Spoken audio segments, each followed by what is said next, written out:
Y we need to prepare asset account, वो clear होना चाहिए। कब एसेट अकाउंट बनाना पड़ेगा ये भी आपको पता होना चाहिए, तभी हम एसेट अकाउंट बनाएंगे। एसेट अकाउंट कभी बनाना पड़ेगा? When we do investing activities. कभी इन्वेस्टिंग, ओनली इन्वेस्टिंग, जब इन्वेस्टिंग करते हैं और इन्वेस्टिंग करने के बाद हमको पता नहीं चलता है कि कितने का एसेट खरीदा है, कितने का एसेट बेचा है, वो पता नहीं चल पाता है, तो हम लोग को क्या करना पड़ेगा? एसेट अकाउंट बनाना पड़ेगा। Sometimes we don't know the value of depreciation. कभी कभी क्या होता है, डेप्रिसिएशन का वैल्यू पता नहीं चलता, तो डेप्रिसिएशन का वैल्यू फाइंड आउट करने के लिए हमको क्या बनाना पड़ेगा? Asset account. अब एसेट अकाउंट मेंटेन करने के ना दो तरीके होते हैं। एक होता है WDV। हाँ, अगर आपने 11th में डेप्रिसिएशन चैप्टर किया है तो आपको पता होगा WDV। और दूसरा है हिस्टोरिकल कॉस्ट मेथड। कौन सा मेथड? WDV। और जो आप ओरिजिनल कॉस्ट मेथड बोल रहे हैं वो मेथड टू कैलकुलेट डेप्रिसिएशन है। ये जो हम पढ़ रहे हैं वो मेथड टू रिकॉर्ड एसेट है। एक है WDV, return down value method, जिससे आप एसेट रिकॉर्ड करोगे, उसमें कैसे अकाउंट बनाना है। और एक होता है हिस्टोरिकल कॉस्ट मेथड। कौन सा? Historical cost. हिस्टोरिकल कॉस्ट, ये दोनों में एसेट अकाउंट अलग अलग बनेगा। और आपको पता कैसे चलेगा कि सर हम लोग के क्वेश्चन में वो लोग ने इस मेथड से बनाने बोला है कि इस मेथड से। क्वेश्चन में अगर एक्यूमुलेटेड डेप्रिसिएशन दिया है, देखो इसमें फंसते हो आप लोगों, मैं वापस बता रहा हूं। एक्यूमुलेटेड डेप्रिसिएशन आते तो आपका मुंह टेढ़ा हो जाता है एकदम, आपको पता नहीं चलता एक्यूमुलेटेड डेप्रिसिएशन में करने का क्या। एक्यूमुलेटेड डेप्रिसिएशन आया, इसका मतलब हिस्टोरिकल कॉस्ट मेथड से वो लोग अकाउंटिंग कर रहे हैं। और एक्यूमुलेटेड डेप्रिसिएशन नहीं आया, डायरेक्ट एसेट की वैल्यू दी है, तो समझ जाना कौन सा मेथड है? WDV। वो लोग रिटर्न डाउन वैल्यू में बता रहे जो वैल्यू बची है वो। और हिस्टोरिकल कॉस्ट मेथड का मतलब है वो एसेट को ओरिजिनल कॉस्ट पे दिखा रहे हैं और उसमें से एक्यूमुलेटेड डेप्रिसिएशन माइनस करके नेट वैल्यू बता रहे हैं। तो आपको समझ में आना चाहिए दोनों में से कौन सा है। अगर WDV है तो एक अकाउंट बनेगा, और अगर हिस्टोरिकल है तो दो अकाउंट बनेंगे। क्या बोल रहा हूं मैं, वापस बोलो। अगर WDV है तो एक ही अकाउंट बनेगा एसेट का, और अगर हिस्टोरिकल कॉस्ट मेथड है तो दो अकाउंट बनेंगे। तो अगर WDV है, पता कैसे चलेगा? एक्यूमुलेटेड डेप्रिसिएशन नहीं होगा तो WDV मेथड है। एक्यूमुलेटेड डेप्रिसिएशन है तो कौन सा मेथड है? Historical cost. और ये दोनों चीजें, दोनों अकाउंट बनाने को काम अपने को दोनों मेथड क्यों आना चाहिए? बिकॉज हमको डेप्रिसिएशन का अमाउंट पता चलना चाहिए, क्योंकि डेप्रिसिएशन का अमाउंट कहां काम आएगा? उधर ऐड करने को। किधर ऐड करने को? ऑपरेटिंग में। ऑपरेटिंग में ऐड करना है डेप्रिसिएशन। अगर डेप्रिसिएशन नहीं मिला तो आप ऐड क्या करोगे? दूसरी चीज, एसेट कितने का खरीदा कितने का बेचा कभी कभी नहीं दिया रहता है, तो कितने का खरीदा कितने का नहीं बेचा अगर नहीं दिया तो इन्वेस्टिंग में नहीं लिख पाओगे आप। तो ये दोनों पर्पस फुलफिल करने के लिए हमको ये अकाउंट बनाना पड़ेगा। अभी ध्यान दो, बनाते कैसे हैं? पहले हम WDV में, कैसे पता चलेगा WDV है? एक्यूमुलेटेड डेप्रिसिएशन दिया रहेगा, एक्यूमुलेटेड डेप्रिसिएशन नहीं दिया होगा तो WDV है। तो एक ही अकाउंट। कितना अकाउंट? एक अकाउंट। तो अगर आपको एसेट अकाउंट बनाना है तो इस तरीके से बनेगा, ध्यान देना। कोई भी एसेट का अकाउंट इस तरीके से बनेगा।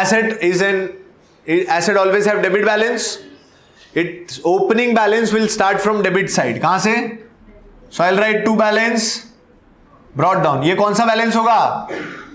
Opening balance. Very easy to prepare है, बहुत इजी है बनाने को, खाली आपको पता चलना चाहिए।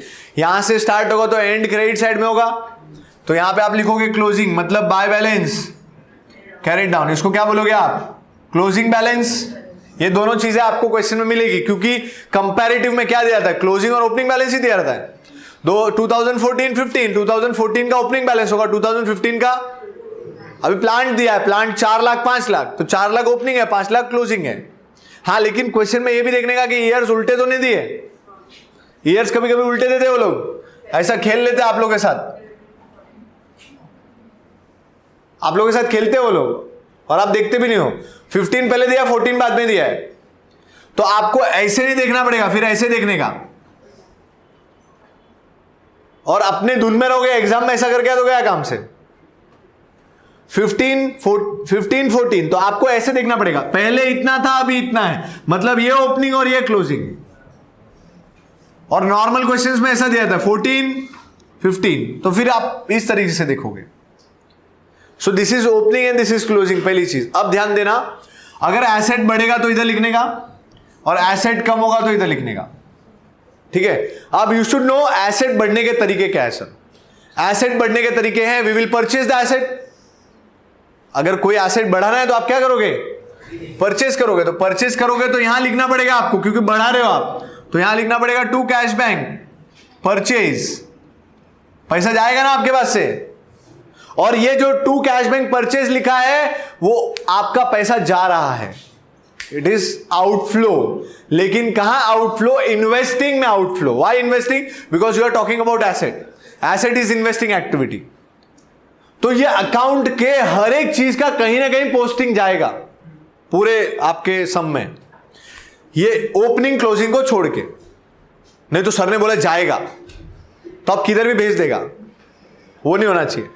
ये परचेज किया आपने तो एसेट बढ़ा आपका, यहां से पैसा गया आपका, और पैसा गया तो आउटफ्लो है, इन्वेस्टिंग में आउटफ्लो हो जाएगा। दूसरी चीज, सर एसेट बढ़ने का एक और तरीका है कि हमको ज्यादा भाव मिल गया बेच के, सो उसको बोलते हैं to profit and loss. Profit, अगर एसेट बेचा और प्रॉफिट हुआ तो इधर लिखना पड़ेगा आपको। और ये प्रॉफिट ऑन सेल, ये बेसिकली प्रॉफिट एंड लॉस जो लिखा मैंने क्या है? Profit on sale of asset है। क्या है? Profit on sale of asset भी कहीं तो जाएगा, ऑपरेटिंग में माइनस होगा, अभी देखा हम लोग ने।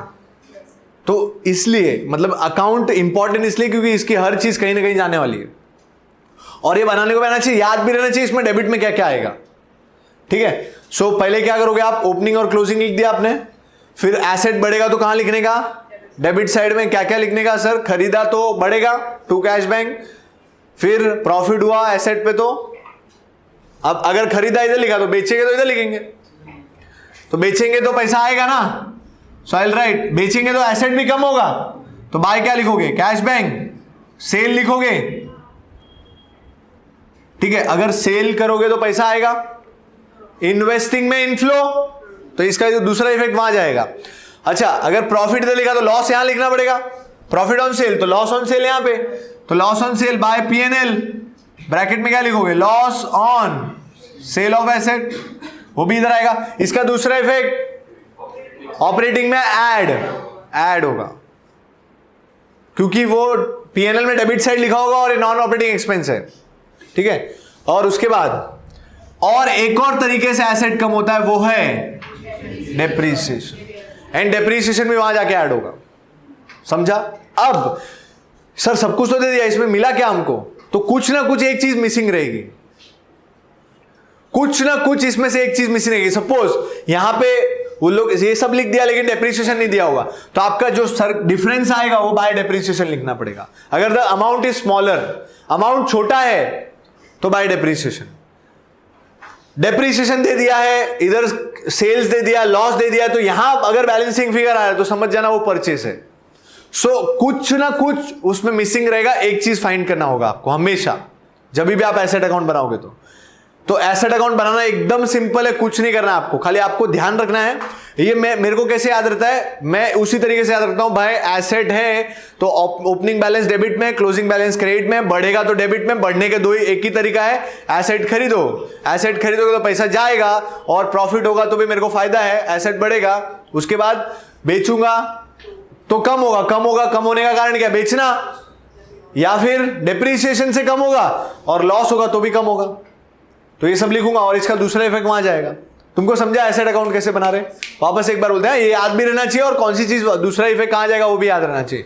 तो बोलो, ओपनिंग बैलेंस कहां लिखोगे? डेबिट में, क्लोजिंग यहां पे क्रेडिट में, फिर एसेट बढ़ेगा तो डेबिट में। एसेट बढ़ने के तरीके, या तो परचेज होगा या तो प्रॉफिट होगा। परचेज हुआ तो टू कैश बैंक, प्रॉफिट हुआ तो प्रॉफिट ऑन लॉस। अब इसका अपोजिट उस साइड जाएंगे, कम होगा एसेट तो कम होने का कारण sales by cash bank, loss, और अब इसमें से जब आप टैली करोगे तो कुछ ना कुछ मिसिंग रहेगा, जो मिसिंग रहेगा वो आपको सर्कल करना है और बाद में उसको ही ढूंढ के आपको जाके लिखना है। और ये चीजों का कुछ ना कुछ तो इफेक्ट होगा हर एक चीज का, ओपनिंग क्लोजिंग छोड़ के। तुमको मालूम पड़ा क्या करने का है? पक्का 100% श्योर? नाउ तो this is how we prepare if it is WDV। WDV है तो ऐसे प्रिपेयर करने का, मालूम पड़ा तुमको 100%? चलो इतना लिख लो।